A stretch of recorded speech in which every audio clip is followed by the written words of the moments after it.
Abdurrahman ibn Auf punya kelebihan yang kelima, selain perannya dalam peperangan tadi, beliau paling gemar bersedekah, dan ini yang paling menonjol, sedekah. Ada satu konsep begini teman-teman sekalian. Subhanallah, saya tidak tahu ya, saya pun pribadi butuh memperbaiki terus diri saya, dan saya ajak teman-teman untuk itu. Pangkal kaya itu adalah sedekah, bukan pangkal kaya itu nabung. Ini perlu diperbaiki nih, gitu kan? Karena ada prinsip kapitalis yang mengatakan ya, menabung pangkal kaya, dan ini orang Islam banyak yang pakai nih konsepnya. Terus dapat gaji nabung, terus gini. Dan orang kalau sudah menabung, mudah nggak untuk ngeluarin? Hah? Susah. Karena dia targetnya menabung. Dari 1 juta kapan 10 juta, 10 juta kapan 100 juta, kapan 1 miliar. 1 miliar manusia nggak bisa kenyang, nggak bisa puas. Kata Nabi SAW, manusia tidak akan puas sampai tanah kuburan dimasukkan di mulutnya. Nggak bisa. Ini kalau antum mau punya mobil, begitu Allah kasih mobil, wah pengen 2 mobil, pengen ganti. Oh sudah ketinggalan nih, sudah 1 tahun yang lalu, dan seterusnya. Ya, manusia selalu tamak. Itu sudah sifat manusia, subhanallah. Kecuali yang Allah rahmati, yang punya keimanan dalam hatinya.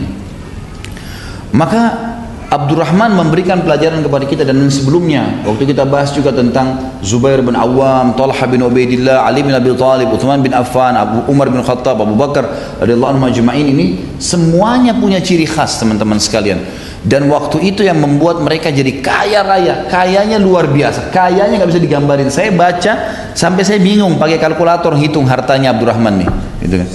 Saya pakai kalkulator di kantor saya hitung, luar biasa nih, kekayaan yang luar biasa. Sampai dia punya bongkahan-bongkahan emas, itu waktu mau dibagi sebagai warisan, karena sudah lama ya ditaruh, jadi melengket emas itu satu sama yang lain, itu harus dipukul dengan kampak. Dan yang memukulnya sama kampak itu memotong emas, dipotong emas seperti potong daging, gitu kan? Itu sampai tangannya luka orang-orang itu, saking banyaknya. Subhanallah. Kata kuncinya mereka jadi kaya raya dan melimpah hartanya justru karena sedekah. Ini yang penting nih. Dan mereka bersedekah itu bukan insidental menunggu orang minta, bukan. Ciri khas mereka adalah mereka keluar mencari orang. Ini yang hilang dari kita nih. Jadi kita mungkin ada yang suka gemar sedekah, tapi pada saat lihat, oh ada orang miskin, kesian, kasih. Itu sudah umum teman-teman sekalian. Yang tidak umum, programkan tiap hari keluar cari orang miskin sedekah. Ini ciri khasnya sahabat nih. Jadi mereka menganggap itu program hidupnya.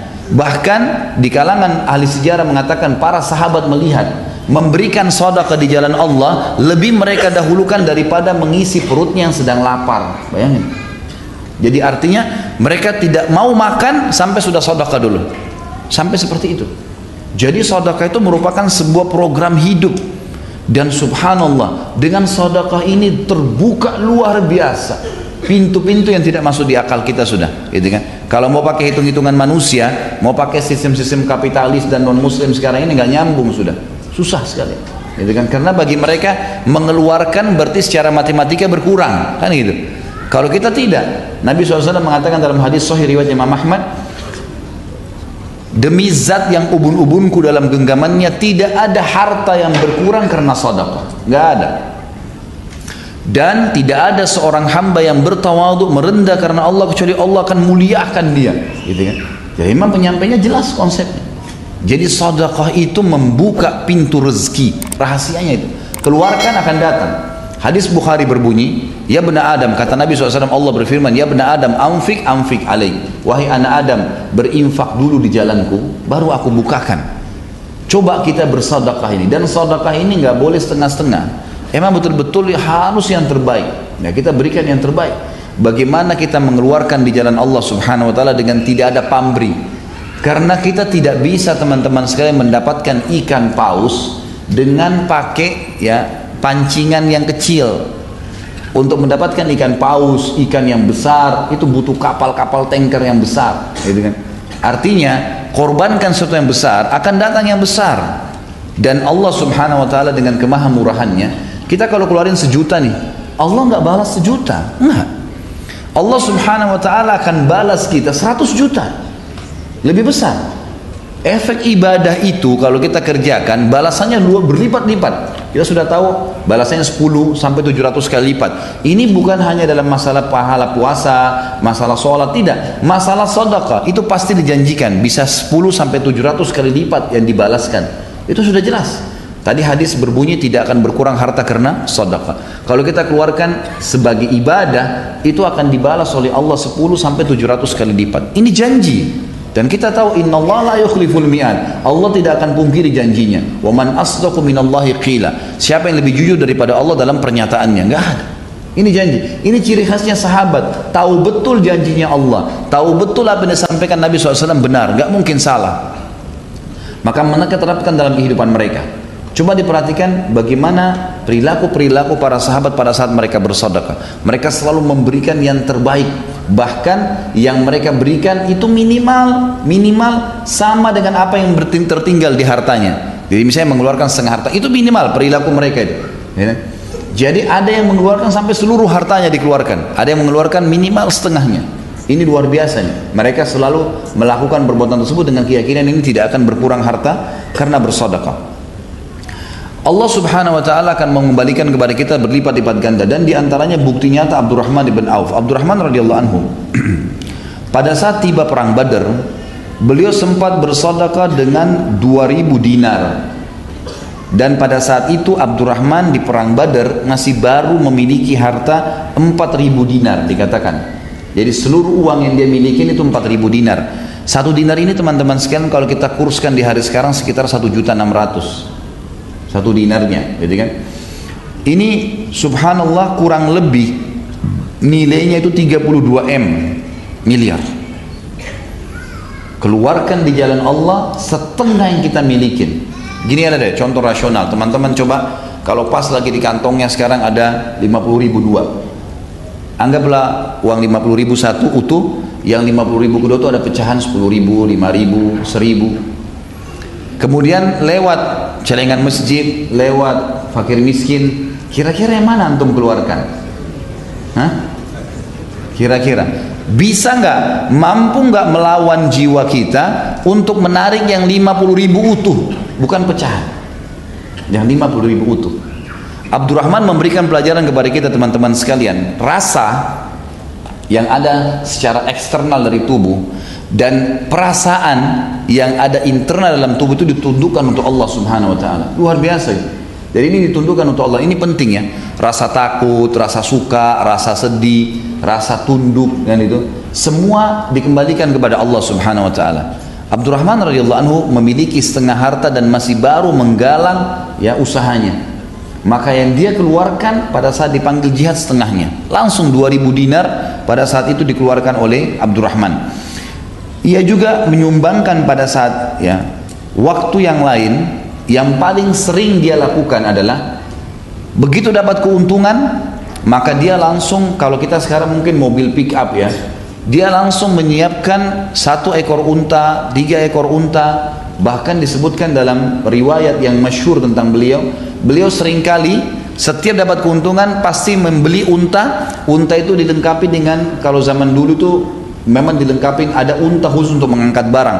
Jadi penuh dengan perangkat-perangkatnya ya, kantong-kantong dari kulit yang memang mengangkat barang-barang yang berat. Jadi nanti orang kalau beli, biasanya orang beli untahnya dengan beli juga barang-barang yang ada di atasnya. Kalau kita sekarang pick up dan semua perlengkapan barang dagangannya. Abdurrahman ini seringkali gitu kan, begitu dapat keuntungan dia tidak pikir menyimpannya, tapi dia membeli sampai 700 ekor unta. Dan 700 ekor unta ini memenuhi jalan-jalan Madinah dengan dagang-dagangannya.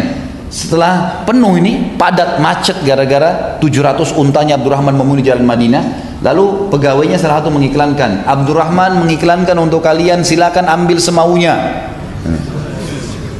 Penuh, macet, padat jalan Madinah diiklanin. Sampai masyarakat Madinah dalam riwayat dikatakan menganggap harta Abdurrahman harta mereka sendiri.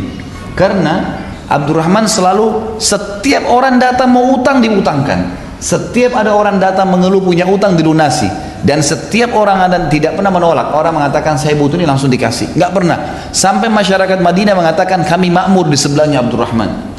Jadi sangat luar biasa, mendatangkan 700 ekor unta dengan seluruh apa-apa yang ada di dalamnya, gitu kan? Itu kemudian dibagi cuma-cuma. Ini jalan, ini bukan satu dua kali ya. Ini terus menerus. Pokoknya setiap ada duit langsung pembagian cuma-cuma. Saya melihat ini ada di Saudi ya. Kalau di Indonesia saya belum lihat. Subhanallah, ada teman saya di Jeddah cerita. Kebetulan saya waktu itu jalan dari Mekah ke Jeddah. Ada satu mobil tangki air, ternyata itu air Zam-Zam kayak kita biasa yang air dibeli 5.000 liter gitu kan.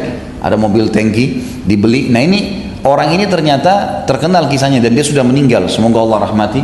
Orang ini ternyata diteruskan perilakunya oleh anak-anaknya. Jadi ada satu mobil tangki itu memang tidak terlalu kelihatan, tapi kalau diperhatikan pasti lihat. Mobil itu kalau setahu saya sampai hari ini masih ada.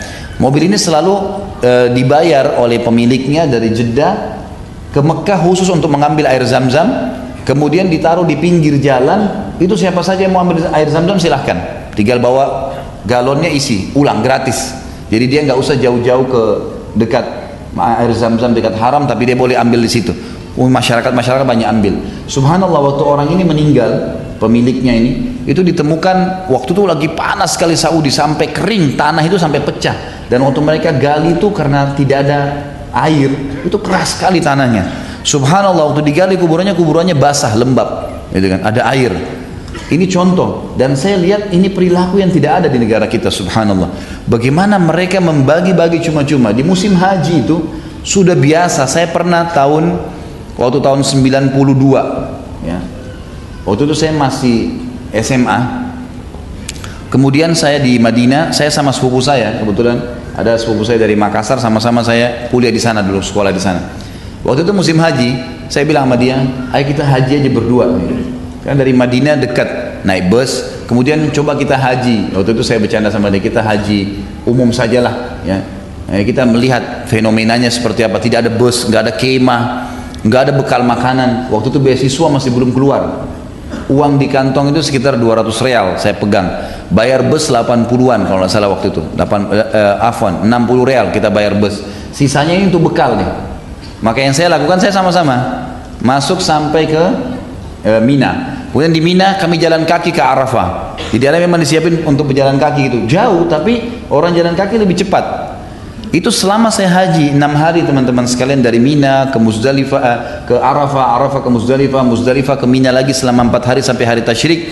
Saya tidak pernah ngeluarin 1 real pun untuk makanan dan minuman. Sepanjang jalan makanan dan minuman gratis. Sepanjang jalan. Subhanallah, di pinggir jalan tuh di musim haji penuh dengan kontainer-kontainer, gitu kan? Itu satu kontainer isinya mungkin bisa jutaan dus susu, yang besar-besar kontainernya. Itu dibuka, mereka teriak, "Sabilillah." Sabilillah, di jalan Allah. Mau jemaah haji pada ngumpul, dikasih, lempar-lemparin sampai habis. Besok datang lagi kontainer baru. Begitu terus setiap hari.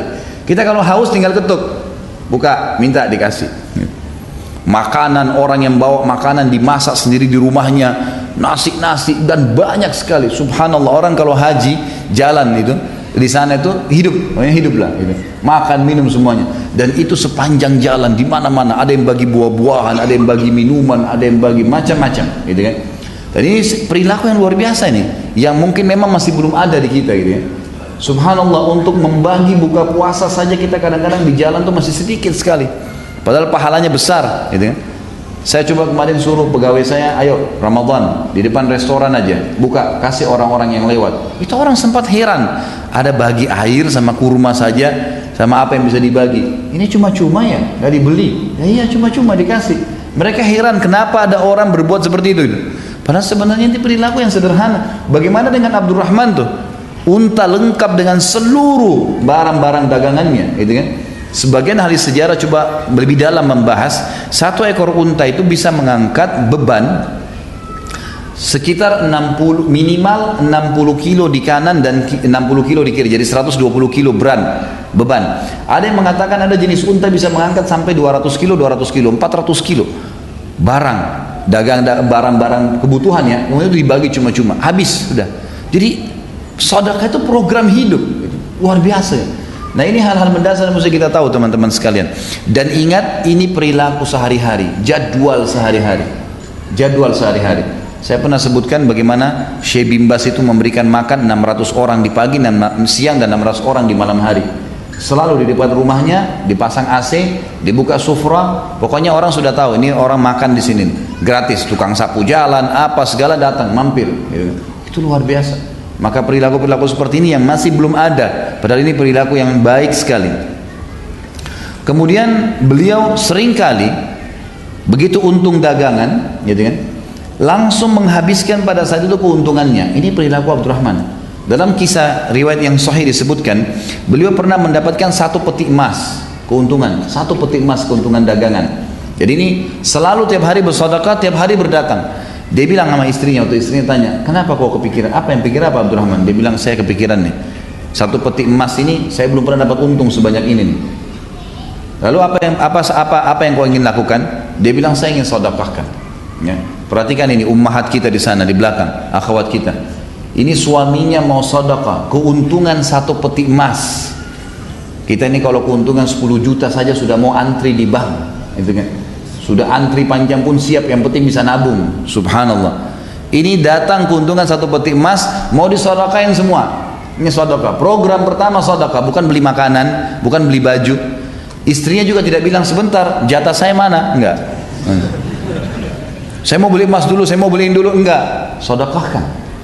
Ini riwayat sahih menyebutkan waktu disedekahkan oleh Abdurrahman sama istrinya malam itu habis, besok datang 2 peti keuntungan. Nggak masuk di akal.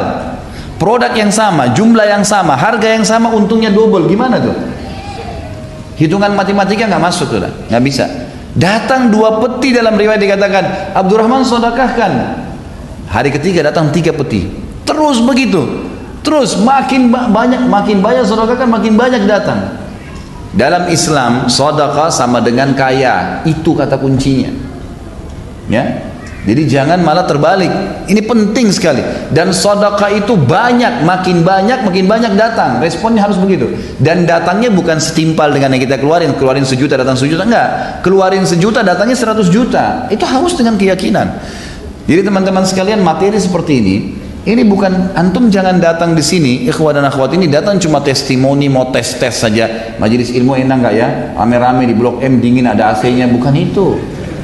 Ini bukan seremoni, bukan datang ngerame-ngeramein karena diajak teman. Oh sahib ana aja, bukan. Ini untuk antum ambil pelajaran, pulang praktekin. Itu yang penting. Berubah menjadi orang lebih baik. Dan ini manfaatnya, itu akan kita lihat langsung respon. Dan ini akan menambah keimanan ikhwah sekalian dan akhwat. Ini fakta lapangannya, dalilnya ada, contoh historinya ini yang sedang kita bahas ada. Sedekah akan mendatangkan kekayaan, itu jelas sekali, Maka kenapa kita masih ragu dengan masalah-masalah seperti ini? Abdurrahman bin Auf pernah kedapatan oleh beberapa masyarakat Madinah itu membagi-bagi di jalan 40.000 dirham, bagi-bagi cuma-cuma. Datang dia, pokoknya keluar dia bagi-bagi. 40.000 dirham itu sama dengan 2,2 M. Dibagi-bagi 2,2 M dibagi-bagi, coba bayangkan, gitu kan? Nggak bisa nyambung dengan kita ini gimana, tapi luar biasa. Dan dia Abdurrahman dari nol ya, dari tidak punya baju tadi, baju cuma di badan, nggak punya istri, jual cangkul pinjam sama orang. Tapi Allah Azza wa Jalla buktikan apa yang dia janjikan benar. Abdurrahman begitu dapat sedekah dulu. Sampai saya bilang tadi konsep dasarnya lebih penting mereka sedekah daripada makan. Ini luar biasa ini, ya. Abdurrahman juga pernah membagi-bagi danahnya, harta yang dia milikin, begitu dapat keuntungan dari dagangannya 40.000 dinar. Kalau tadi 40.000 dirham, ini 40.000 dinar, lebih banyak, itu kurang lebih 6,4 M. Dibagi-bagi, habis semua. Sedekah ini bukan tanggung-tanggung ini. Coba antum sini yang hadir, sudah pernah sedekah 10 juta nggak? Nggak usah bicara 1 M, gitu kan? 10 juta yang kita anggap masih besar sekarang, pernah keluarin 10 juta langsung kasih ke orang dengan keyakinan Allah akan balas. Ini yang kita titik beratkan, gitu kan? Jadi perhatikan baik-baik bagaimana dilakukan oleh Abdurrahman ini. Imam Az-Zahabi rahimahullah berkata, Abdurrahman ibn Auf adalah orang kaya yang selalu bersyukur, dan syukurnya adalah dengan mengeluarkan sedekah selalu. Sementara Uwais Al-Qarni adalah orang yang miskin dan sabar. Ini ada bahasan sendiri dan ditabiin tentunya. Kemudian sedangkan Abu Dzar dan Abu Ubaid adalah ahli zuhud, orang yang terkenal mendahulukan akhirat. Tapi saksi bahasan Abdurrahman dipuji oleh Imam Az-Zahabi bahwasanya terkenal dari kisahnya dia adalah orang kaya yang bersyukur. Tentu khilaf di antara ulama ya tentang kedudukan orang kaya bersyukur dengan orang miskin yang bersabar. Mana yang lebih afdal? Itu selisih panjang lebar khilaf di antara ulama siapa yang lebih afdal. Tapi kesimpulannya kalau saya lihat adalah orang kaya yang bersyukur lebih afdal, gitu kan? Karena dia mendapatkan ya pahala dari sedekahnya. Gitu kan? Sementara sabar dia masih bisa dapatkan juga.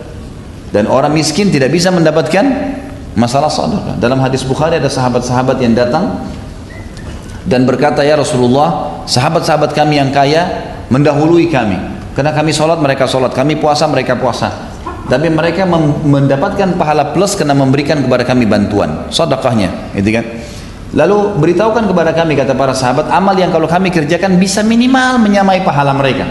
Kata Nabi SAW, rutinlah baca subhanallah 33, alhamdulillah, Allah Akbar 33, rutin baca itu. Mereka amalkan, ternyata sahabat-sahabat Nabi yang kaya dengar, gitu kan?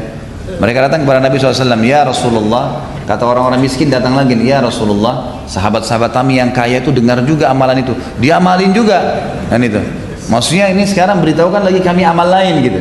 Kata Nabi SAW apa? Dzalika fadlullahi yu'tihi man yasha. Itu ya karunia Allah yang Allah berikan kepada siapa yang dia inginkan. Teman-teman sekalian, kaya bukan karena kerja di sebuah tempat yang mewah, kaya bukan menjadi pejabat negara, kaya dengan sedekah. Ini sedekah nih, keluarin di jalan Allah. Itu penyebabnya dan tidak ada hitungan matematikanya nih, kayanya datang. Biar tidak punya usaha, rajin sedekah itu akan kaya. Itu sudah janji.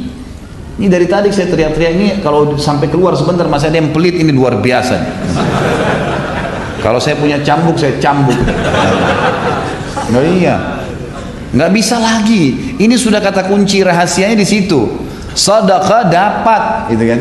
Itu begitu. Kita kalau lagi makan satu bungkus makanan enak, coba beli satu bungkus yang sama, nilai yang sama, bawa siapa saja ditemui di jalan, kasih, sedekahin langsung. Nilai seperti apa yang kita kasih itu luar biasa, ada kepuasan diri, pahalanya ada, dan penyebab datangnya rezeki. Dan kalau kita kasih satu bungkus jalan Allah, Allah nggak kasih kita satu bungkus, teman-teman sekalian, bisa sebulan antum ditraktir sama teman-teman nanti. Balasannya efeknya besar, karena semua ibadah yang kita kerjakan itu efek balasannya dari Allah besar. Coba sholat duha, kata Nabi SAW, di dalam tubuh manusia ada 360 sendi. Setiap hari harus manusia sedekah sebagai tanda syukur kepada Allah. Dan 2 rakaat sholat duha menggantikan sedekah 360 sendi. Berimbang nggak? 10 menit sholat, gitu kan? Atau 5 menit sholat dengan sedekah untuk 360 sendi. Berapa harganya sendi kita ini? Kalau satu sendi rusak, sendi jari aja, coba tanya teman-teman kalau ada yang dari medis nih, berapa kira-kira? 1 juta? 2 juta, 10 juta satu sendi. Ini baru sendi kecil, bagaimana kalau sendi semuanya? Anggap 1 juta satu sendi. Kita harus sedekah 360 juta per hari. Tapi Allah ganti dengan 2 rakaat sholat duha. Nggak berimbang. Kalau sama Allah nggak ada hitung-hitungannya, teman-teman sekalian. Nggak ada kalkulatornya sama Allah ini. Buang jauh-jauh hitungan antum yang biasa antum pakai di komputer, pakai di HP, itu jauh, sama Allah nggak ada itu. Dalam hadis Muslim, siapa yang puasa sehari di jalan Allah, sunnah atau wajib, Allah jauhkan dia dari neraka 70 tahun. Nggak berimbang puasa sehari dengan 70 tahun, nggak bisa. Sama dengan memberikan makan satu bungkus, memberikan satu lembar baju, bukan seperti itu balasannya, berlipat-lipat datang. Sedekah penyebab kaya, bukan ijazah, gitu kan? Ini harus difahamin. Berapa banyak orang jadi sarjana miskin, minta-minta di jalan, gitu. Tapi ini sedekahnya yang harus dihidupkan. Kemudian kita lihat di sini, ia juga membagikan hartanya untuk veteran Badr. Di satu waktu Abdurrahman bilang, iklanin, saya mau khusus yang masih hidup dari yang pernah ikut Badr. Jadi Badr ini punya kelebihan sendiri, teman-teman sekalian ya. Karena orang Badr, orang yang ikut perang Badr ini termasuk Abdurrahman punya manaqib di sini, punya kelebihan karena beliau hadir di Badr. Khusus orang Badr itu yang pegang bukunya ada di halaman 446 ya. Allah Subhanahu wa taala berfirman, "I'malu ma syi'tum ya, faqad ghafartu lakum," kata Allah. Berbuatlah semau kalian karena aku telah mengampuni dosa-dosa kalian. Semua yang hadir di Badr diampuni dosanya. Kata sebagian ulama tafsir, walaupun ada orang yang pernah ikut Badr, setelah Badr dia bermaksiat asal dia tidak murtad, Allah langsung ampuni. Karena di zaman Umar bin Khattab pernah ada satu ahli Badr Itu subhanallah berjalan waktu, zaman khilafahnya Umar, tapi saya lupa namanya orang ini, masyhur kisahnya. Kemudian dia mabuk, sempat lalai, mabuk di Irak. Ya. Ketahuan, si fulan mabuk. Umar bin Khattab menerapkan orang mabuk 80 jera dicambuk. Gitu kan. Waktu Umar disampaikan si fulan pernah hadir di Badar, mabuk, kata Umar jangan dicambuk. Kata mereka, kenapa Anda beda-bedakan? Dia bilang, bukankah kalian dengar firman Allah, wa qul i'malu ma syi'tum faqad ghafartu lakum? Allah sudah bilang untuk ahli Badar, semua yang pernah hadir berbuat semau kalian Allah sudah ampuni, khusus Badar nih. Maka Abdurrahman menganggap memang penting buat mereka nih, penting buat kedudukan itu. Apa yang beliau lakukan? Beliau iklankan semua veteran Badar akan dapat uang dari saya. Dan waktu itu dia mengeluarkan untuk ahli Badar sekitar 400 dinar maaf. 400 dinar ini kalau kita kali 1.600.000 kurang lebih 640 juta. Salah satu yang terhitung veteran Badar, walaupun dia tidak hadir, adalah Utsman bin Affan. Karena waktu Nabi SAW sedang Badar, Nabi SAW mengatakan, ada saudara-saudara kalian di Madinah yang tidak ada kalian lewatin sebuah lembah, kalian menghadapi apapun, ya kecuali ikut dengan pahala bersama kalian, karena mereka ditahan dengan udzur. Dan Nabi SAW yang menyuruh Utsman untuk tinggal mengurus istrinya Ruqayyah, anak Nabi SAW yang sedang sakit. Maka Nabi SAW pun pada saat pulang dari Badar menyendirikan ghanimah, harta rampasan perang buat Utsman. Waktu itu Utsman bin Affan kaya raya. Bahkan Utsman ini bersaing dengan Abdurrahman, sudah kita jelaskan di kisahnya. Kaya raya luar biasa, dan juga karena luar biasa sedekahnya. Waktu Abdurrahman memberikan bagi-bagi untuk 100 orang veteran, berarti Utsman masuk. Dan waktu itu Utsman kaya raya, Utsman juga terima. Orang-orang tanya, wahai Utsman, kenapa anda terima uangnya Abdurrahman? Artinya 400 dinar ini nggak ada nilainya buat anda, sudah luar biasa, triliunan uangnya gitu kan. Untuk apa ambil lagi? Apa kata kesaksian Abdurrahman ya? Dia mengatakan uangnya Abdurrahman adalah uang yang halal, suci, bersih dan berkah.